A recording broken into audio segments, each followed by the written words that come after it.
C라는 것이 독특하고 특별한 역할을 합니다. 유전적 정보를 가지고 있고 그 속에 DNA를 가지고 있습니다. 요즘에는 생명을 갖다가 어떻게 정의를 하는가 하면 그 속에 DNA가 있는가 없는가로 생명을 판단을 합니다.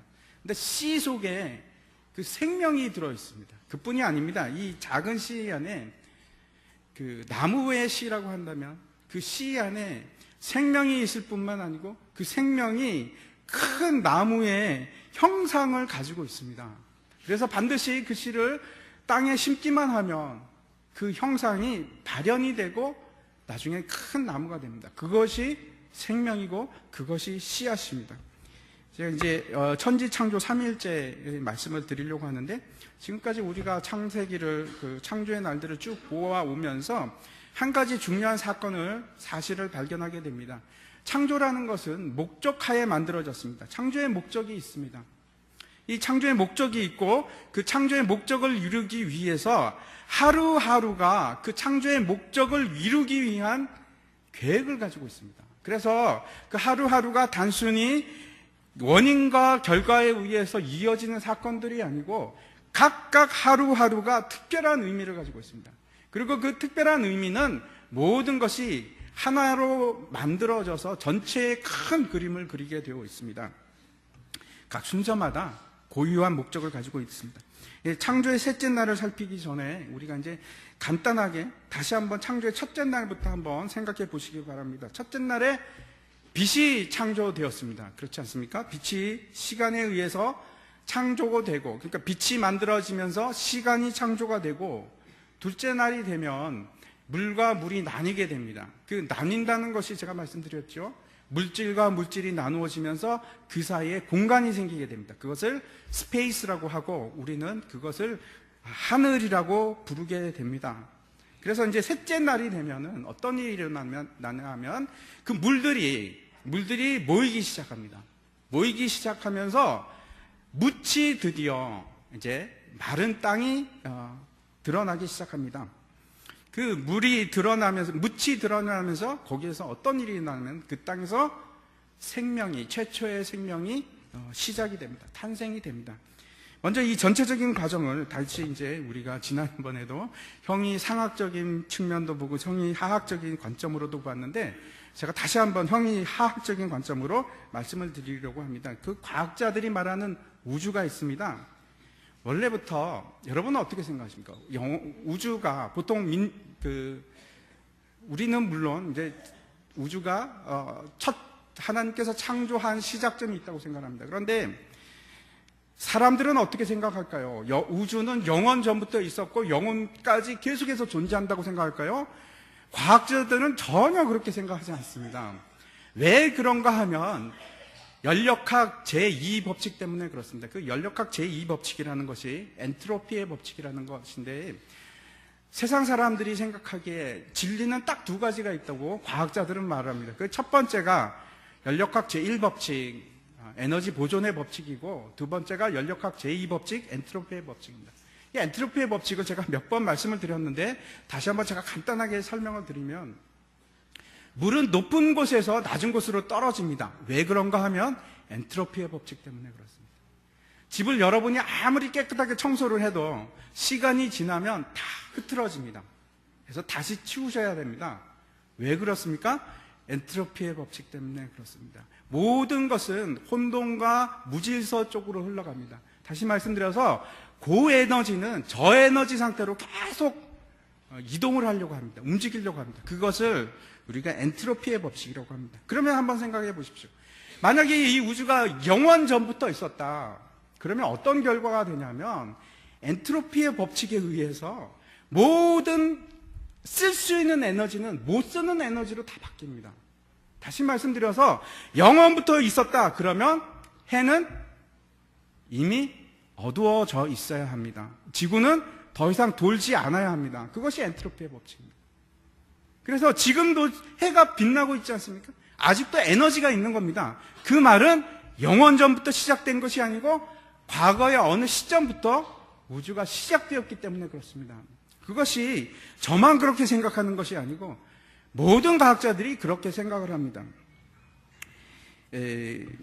모든 과학자들이 동의하는 것이 있습니다. 물론 몇 명은 동의하지 않는 사람들이 있긴 합니다. 근데 거의 모든 과학자들이 동의하는 것이 우주는 시작이 있다 하는 것입니다. 지금 대다수의 과학자들이 지지하는 이론이 있습니다. 우주의 모형이 있는데 그것을 빅뱅이라고 합니다. 빅뱅은 저희 가수들을 얘기하는 것이 아니고 빅뱅이라는 이론이 있습니다. 제가 이제 간단하게 말씀을 드리겠습니다. 일부에서 제가 너무 어렵게 말씀을 드려가지고 제가 막 속이 탔습니다. 저 어떻게 잘 설명해야 되는데 잘못 설명한 것 같아서 죄송하고 그랬었는데, 빅뱅을 제가 간단하게 말씀을 드리겠습니다. 아주 처음에, 우주의 처음은 점이었습니다.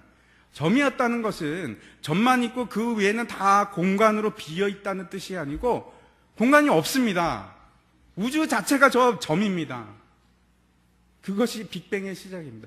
그러면 나머지 저기 화면에 보이는 저 까만 것은 뭐겠습니까? 저거 없는 겁니다. 가시적인 것이 아니고 우리가 말하자면 초월의 세계, 하나님의 세계입니다. 그것은 우리가 알 수 없는 세계입니다.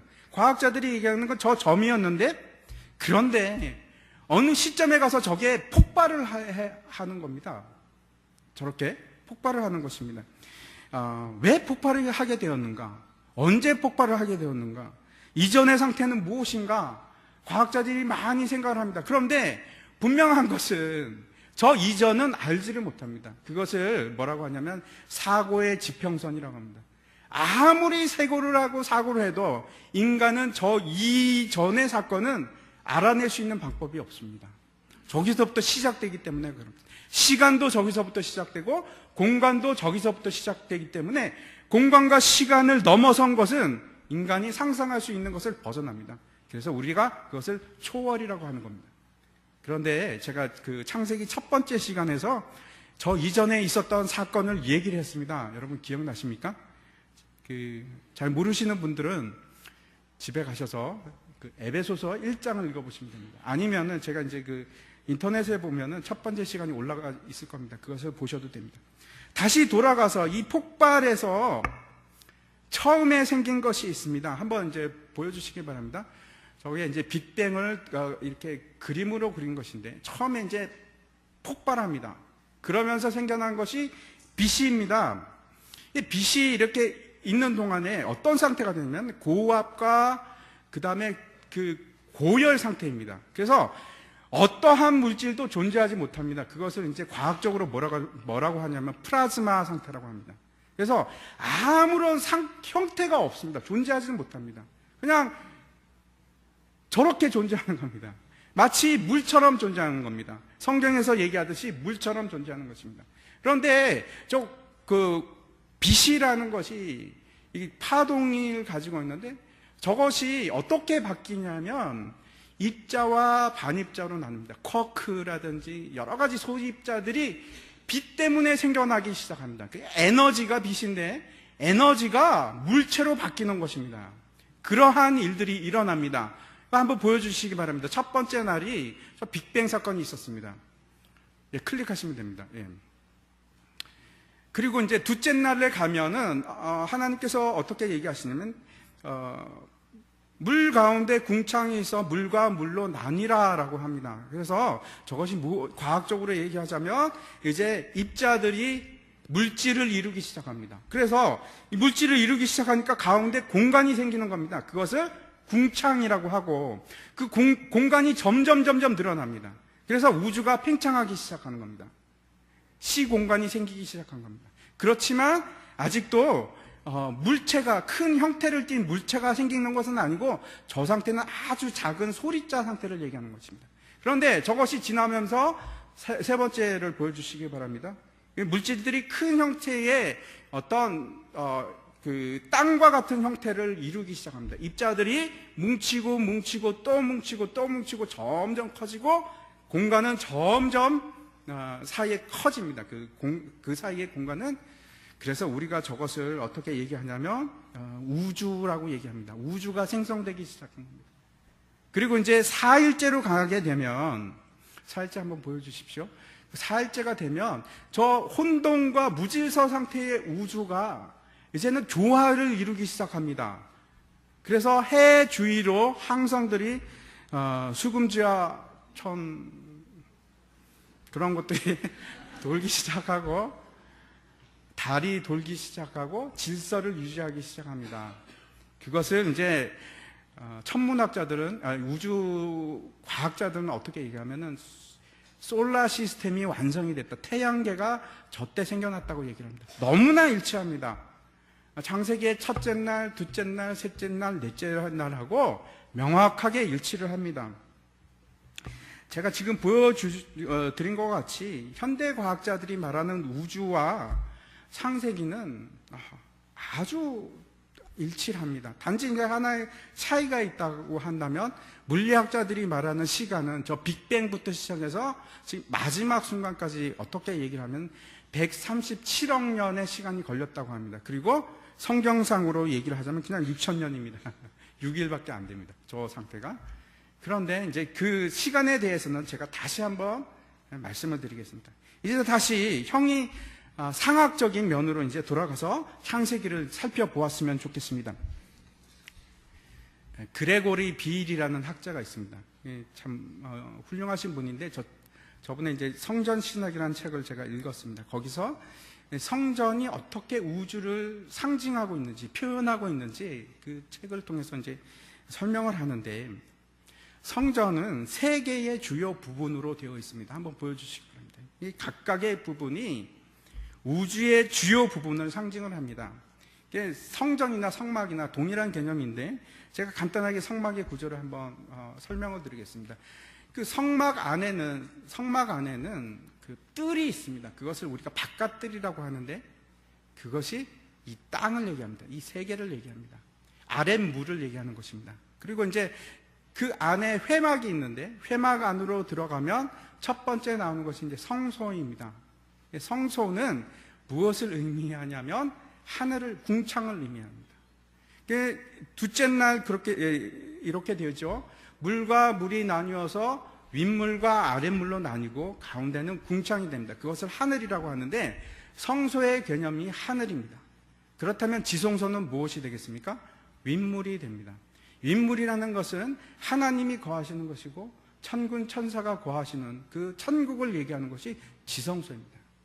다시 한번 제가 말씀드리는 것은 우리는 저 회막에서부터 시작해서 뜰에서부터 시작해서 성소에 들어갈 담력을 입고 예수 그리스도의 보혈의 피를 통해서 우리가 담력을 입고 저 성소에 들어가게 되고 그 성소를 지나서 지성소로 나아가게 됩니다. 왜 우리가 지성소로 가야 되느냐? 하나님께서 약속하셨기 때문에 그렇습니다. 하나님께서 저 지성소에서 내가 너를 만나리라.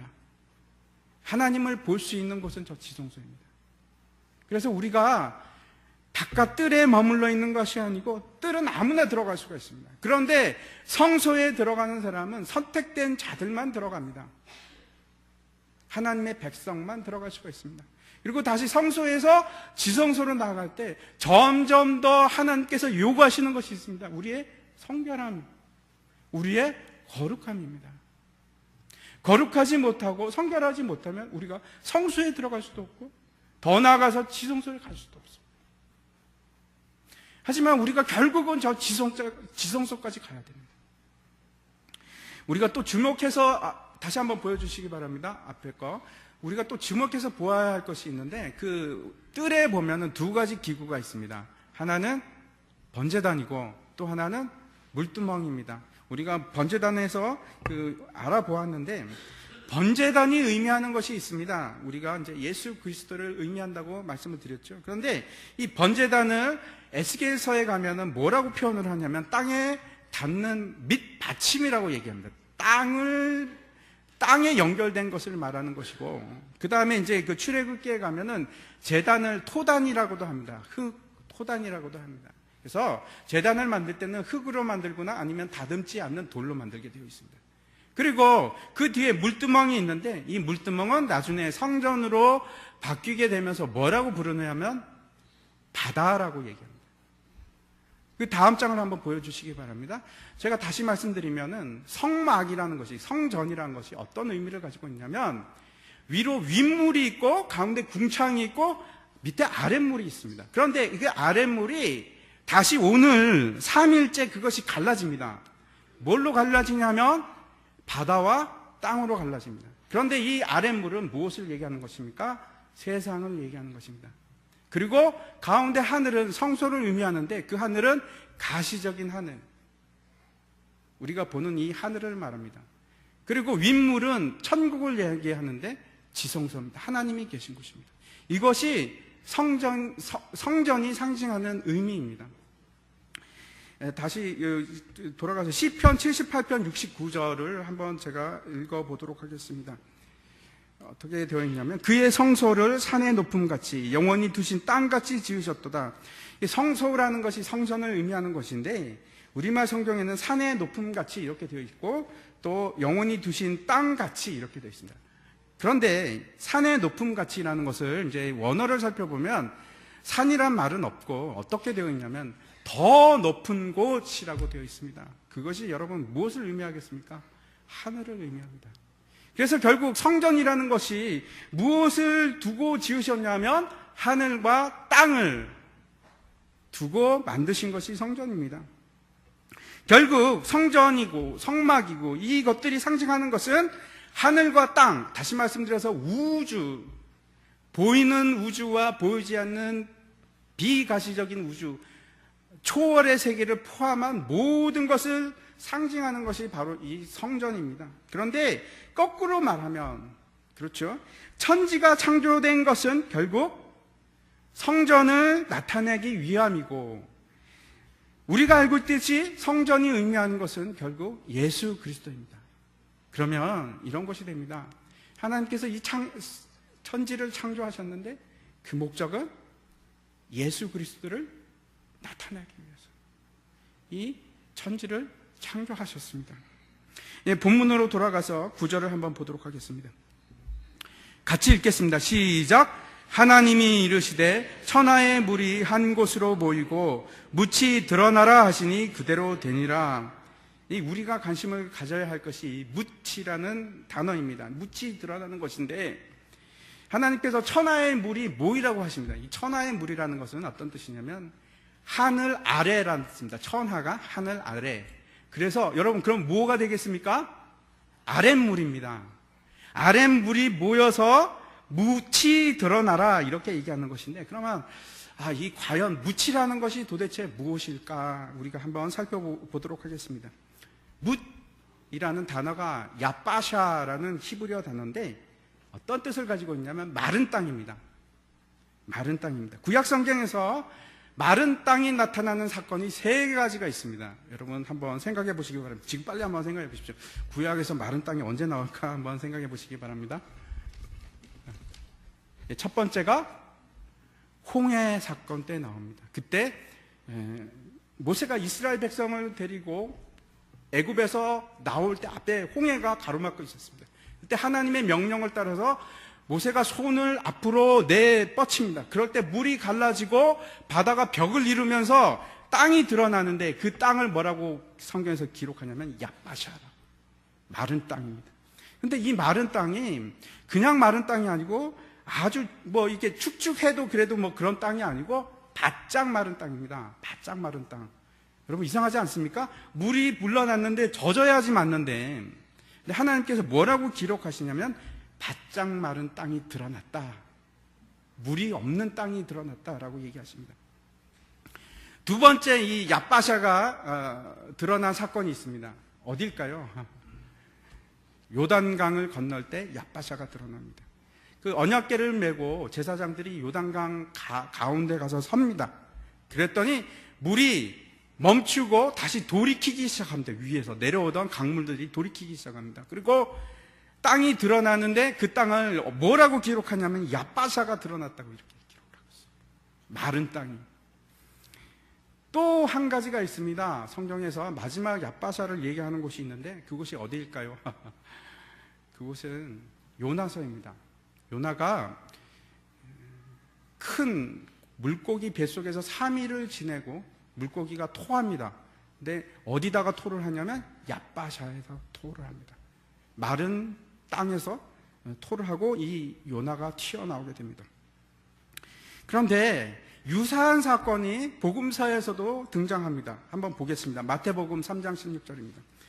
제가 읽어보도록 하겠습니다. 예수께서 세례를 받으시고 곧 물에서 올라오실새 하늘이 열리고 하나님의 성령이 비둘기같이 내려 자기 위에 임하심을 보시더니, 예수님을 비롯해서 제가 말씀드린 세 가지 사건에 공통점이 있습니다.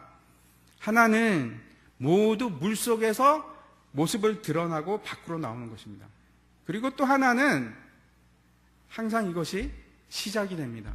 목적을 향해서 나아가는 시작이 됩니다. 예수님께서 세례를 받으시고 물에서 걸어 나오실 때 이는 내 사랑하는 아들이요 내 기뻐하는 자라 라고 하시면서 공생의 사역을 시작을 하십니다. 그리고 이스라엘 백성들도 마찬가지입니다. 광야를 이제 홍해를 건너면서 가나안을 향해서 이제 진군하기 시작합니다. 요단강도 마찬가지고 요나도 마찬가지입니다. 요나도 그 물고기 배에서 나오면서 니느웨를 향해서 나아가게 됩니다. 그런데 이제 다시 돌아가서 9절에 보면 물이 한 곳에 모이고라고 하는 말이 있는데, 이 구절이 특별한 단어를 쓰고 있습니다. 물이 한 곳에 모이고 하는 것이 그냥 모였다 하는 것이 아니고 어떤 뜻을 갖고 있냐면, 물이 어떤 장소에 섰다라는 뜻입니다. 섰다. 마쿰이라고 합니다. 쿰이 여러분 혹시 기억나십니까? 쿰이라는 단어가 성경에서 나오는데, 예수님께서 어린 소녀에게 달리다 쿰, 소녀야 일어나라, 일어나는 것을 얘기합니다. 너무나 지금 깊은 얘기를 하고 있는 겁니다. 이게 지금 물이 모여서 일어나는 겁니다. 물이 모여서 일어나기 시작하자 놀라운 일이 일어나는데 묻이 드러나기 시작합니다. 마른 땅이 생기기 시작한 것입니다. 홍해를 건널 때 물이 벽처럼 일어나자 그 땅 밑에 있는 땅은 마른 땅이 되어버립니다. 이것을 좀 더 명확하게 하기 위해서 이제 이사야 11장을 보겠습니다. 이 마른 땅이 생기면서 어떤 일이 일어나면, 나중에 보면은 11절에 가면 그 마른 땅에서 싹이 나고 풀이 나고 채소와 나무가 자라기 시작합니다. 마른 땅에서 자라기 시작합니다. 이사야서 11장을 제가 한번 읽어보도록 하겠습니다. 내 거룩한 산 모든 곳에서 해됨도 없고 상함도 없을 것이니 이는 물이 바다를 덮은 같이 여호와를 아는 지식이 세상에 충만할 것임이니라. 그날에 이새의 뿌리에서 한 싹이 나서 만민의 기치로 설 것이요 열방이 그에게로 돌아오리니 그가 거한 곳이 영화로우리라. 그날에 주께서 다시 그의 손을 펴사 그 남은 백성을 아스르와 애국과 바드로스와 구스와 엘람과, 제가 엘람에 있었습니다. 엘람과 시날과 하맛과 바다 섬들에서 돌아오게 하실 것이라. 여호와께서 열방을 향하여 기치를 세우시고 이스라엘의 쫓긴 자들을 모으시며 땅 사방에서 유다의 흩어진 자들을 모으시리니. 지금 하나님께서 놀라운 말씀을 하고 계신데, 이새의 뿌리에서 한 싹이 나서 만민의 기치로 설 것이다. 다시 말씀드려서 이새의 자손 예수 그리스도가 이 땅에 오셔서 마치 마른 땅에서 싹이 나는 것처럼 새싹이 돋고 그것이 크게 돼서 만민의 기치로, 그게 무슨 뜻이냐면 높이 깃발을 드는 것입니다. 예수 그리스도 자체가 높이 깃발을 들어서 마치 돛대처럼 큰 높은 곳이 되어서 세상 모든 사람들이 그것을 다 볼 것이다. 그런 놀라운 말씀을 하고 계십니다. 9절에 다시 한번 보시면 물이 바다 덮음같이 여호와를 아는 지식이 세상에 충만할 것입니다 하는 9절을 한번 자세히 보시기 바랍니다. 저것이 대꾸를 이룹니다. 그런데 대꾸를 이룬다는 건 굉장히 중요합니다. 왜냐하면 대꾸를 통해서 의미를 우리가 알아낼 수가 있습니다. 물과 대꾸를 이루는 것이 무엇이라고 생각이 되십니까? 한번 보시기 바랍니다. 찾아보시면 물과 대꾸를 이루는 것이 여호와를 아는 지식입니다. 물이 여호와를 아는 지식이고, 그리고 바다와 대꾸를 이루는 것이 있습니다. 그것이 무엇입니까? 세상입니다. 명확하게 지금 이제 뜻이 드러납니다. 물은 바다와 달리 이 땅에서 여호와를 아는 지식입니다. 그것이 나중에는 지금 이사야서에서 어떻게 예언하는 것이냐면 그것이 바다를 완전히 덮어버린답니다. 나중에는 그 여호와를 아는 지식이, 우리는 그것을 뭐라고 합니까? 말씀이라고 합니다. 말씀. 다시 돌아가서 본문으로 가서 11절을 한번 보도록 하겠습니다. 같이 한번 읽겠습니다. 시작. 하나님이 이르시되 땅은 풀과 씨 맺는 채소와 각 씨 가진 열매 맺는 나무를 내라 하시니 그대로 되어. 하나님께서 이 땅에 세 가지 형태의 식물을 내도록 합니다. 어디를 통해서? 땅을 통해서, 마른 땅을 통해서 내도록 하시는데, 과학적으로도 그렇습니다. 지구가 형성되고 고등한 생물체가 살아나기 위해서 상당히 중요한 사건이 필요합니다. 무엇이 필요하냐면 대기권에 산소가 필요합니다. 근데 대기권에 산소가 생기기 위해서 반드시 필요한 것이 식물입니다. 근데 식물이 이 셋째 날 만들어지기 시작하는데, 아마 여기서 이제 그 종류들이 나와 있는데, 처음에 풀이라고 한 것이 어떤 의미를 갖고 아주 연약하고 작은 것을 얘기합니다. 아마 플랑크톤이나 그 조류 같은 그러한 식물일 겁니다. 그런 것들이 이제 이 땅에 막 번지기 시작하면서 뭘 생성하겠습니까? 산소를 생성합니다. 산소를. 그래서 산소가 이 대기권에 가득 충만하게 될 때, 그때야 하나님께서 생명체를, 고등한 생명체를 이 땅에 만드십니다. 아무튼 돌아가서 다시 한번 만들어진 세 가지를 한번 집중해서 한번 보시기 바랍니다.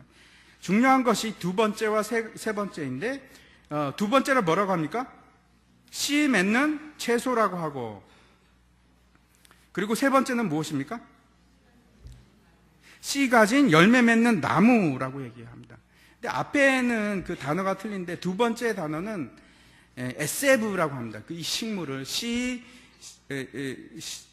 맺는 채소라고 할 때 그 채소라는 것이 에세브라는 단어인데, 우리가 말하는 일반적인 식물을 말합니다. 이 에세브가 또 이제 뒤에 등장하는데 한번 보시기 바랍니다. 29절과 30절입니다. 제가 한번 읽어보도록 하겠습니다.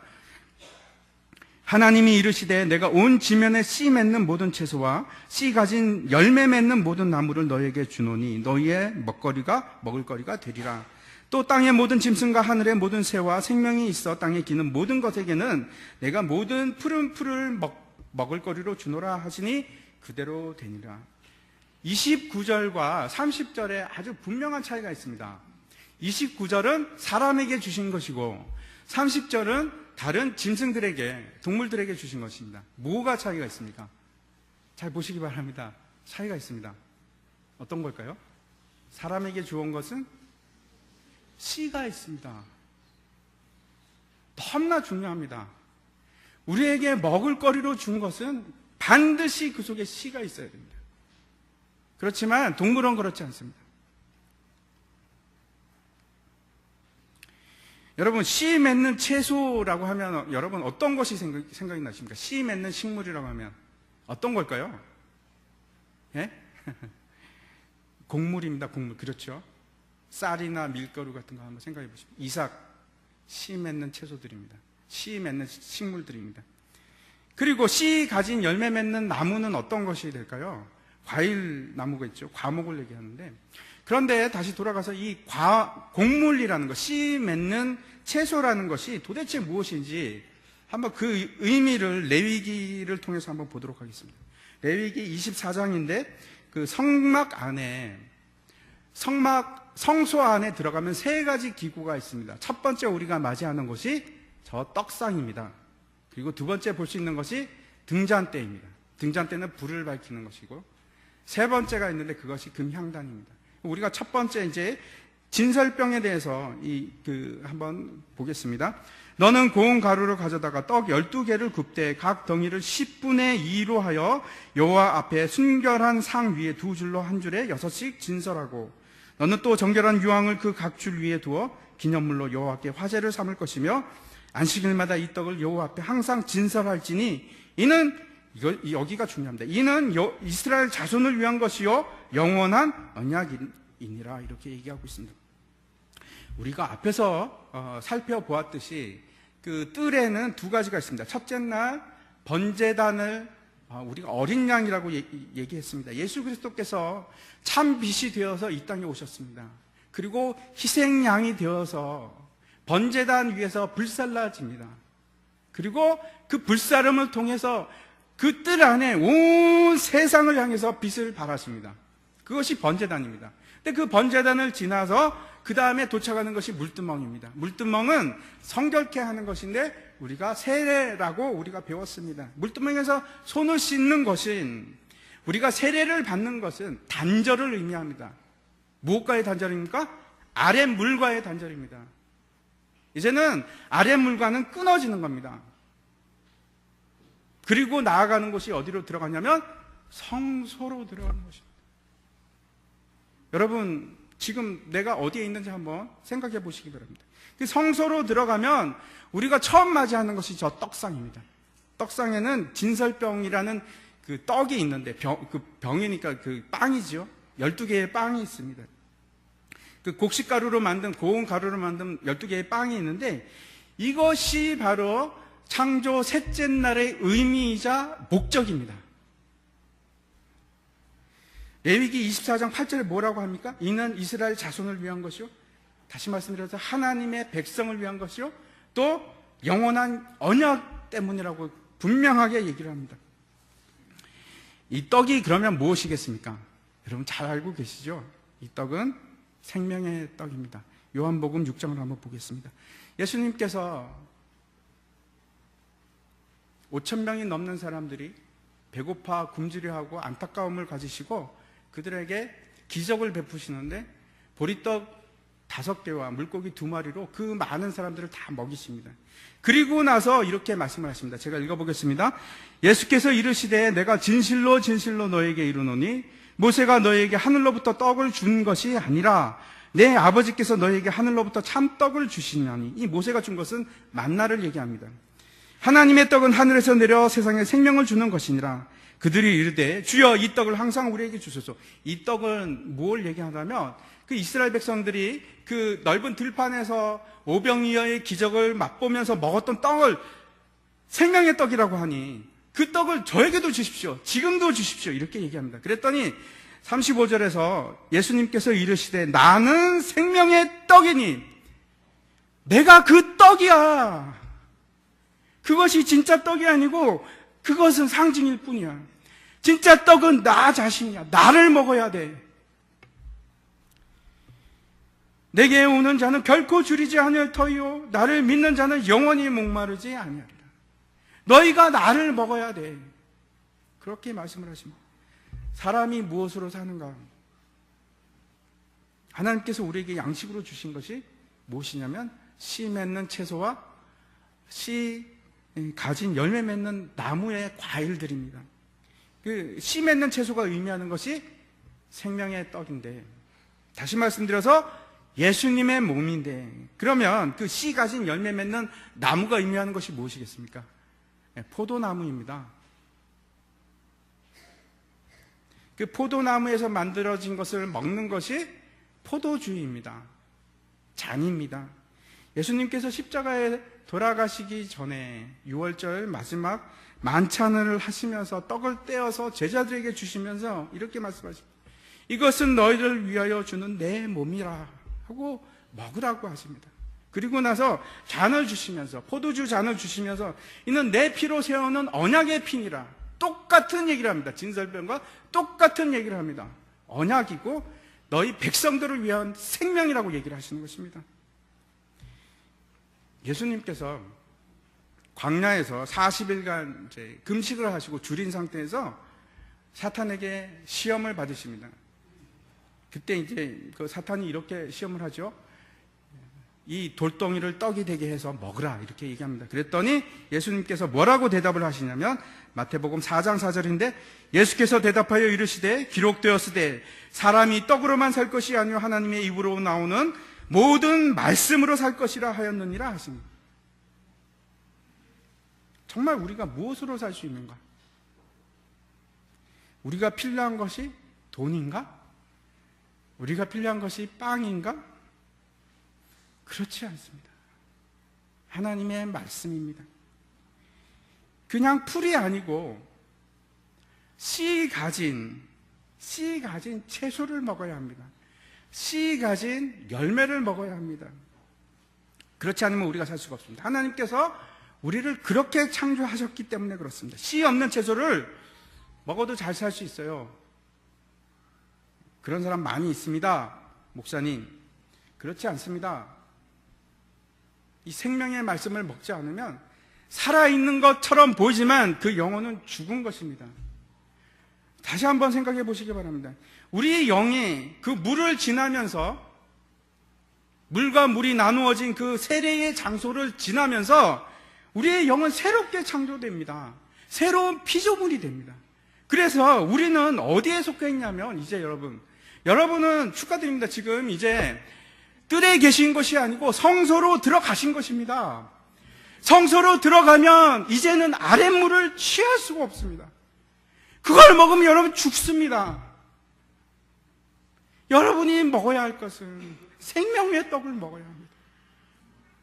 왜냐하면 여러분의 체질이 바뀌어서 그렇습니다. 이제는 새로운 피조물이 되었기 때문에 여러분이 속한 것은 아랫물이 아니고 샤마임에 속했습니다. 에레츠에 속한 것이 아니고 샤마임, 하늘에 속한 사람이 된 것입니다.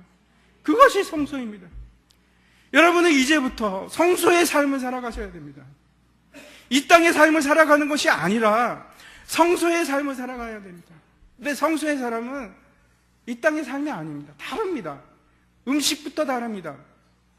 뭘 먹어야 하냐면 하나님의 말씀으로 살아가게 되어 있습니다.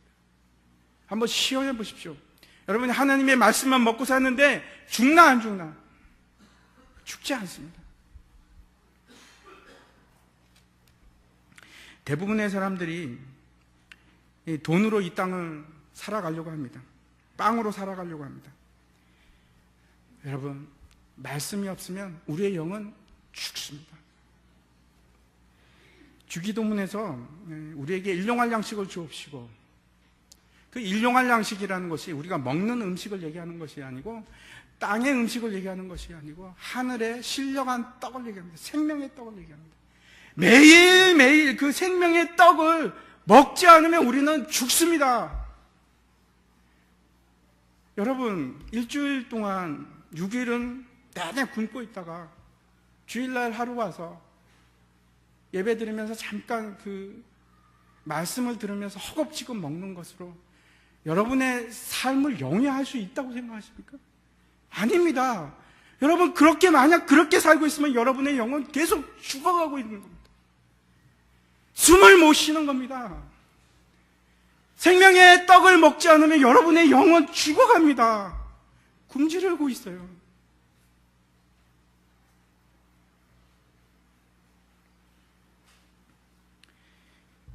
여러분은 체질이 바뀌었습니다. 여러분의 육신은 똑같습니다. 하지만 여러분의 영은 체질이 바뀌었습니다. 이제는 세례를 통과했습니다.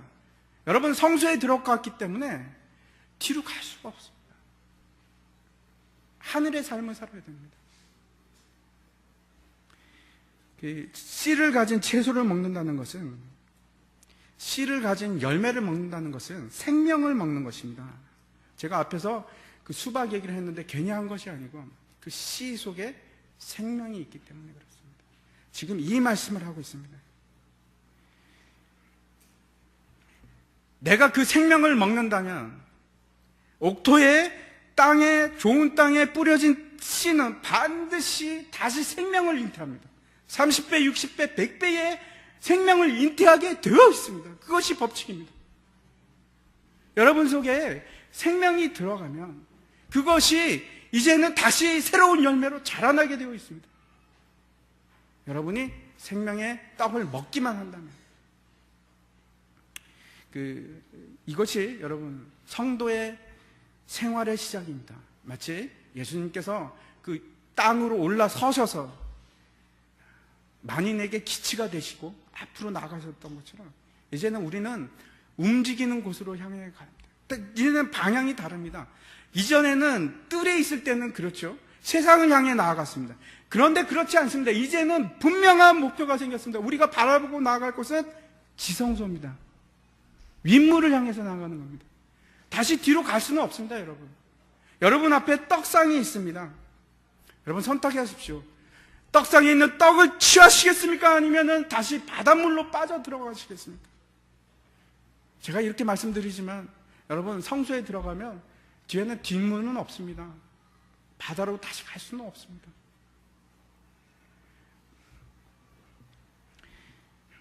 이제는 내가 무엇을 먹을까? 무엇을 입을까? 내 삶의 목표가 물에 있는 것이 아니고 바다에 있는 것이 아니고 지성소를 향해서 전혀 다른 삶을 살기 시작하는 것입니다. 이제는 말씀이 능력이 되는 것이 무엇인지 알게 되고 말씀이 체험이 되어서 이런 거구나. 야, 말씀으로 살아가지는구나. 날마다 느끼게 되는 겁니다. 계시록에 가면은 21장 1절에 보면은 이제 새 하늘과 새 땅에 대해서 얘기하는데 없어지는 것이 있습니다. 새 하늘의 새 땅에서는 바다가 없어집니다. 바다가 사라집니다. 왜 그렇습니까? 하나님을 아는 지식이 그 바다를 다 덮어버리기 때문에 그렇습니다. 그래서 새 하늘과 새 땅에는 바다가 없습니다. 더 이상 바다는 없습니다. 이제는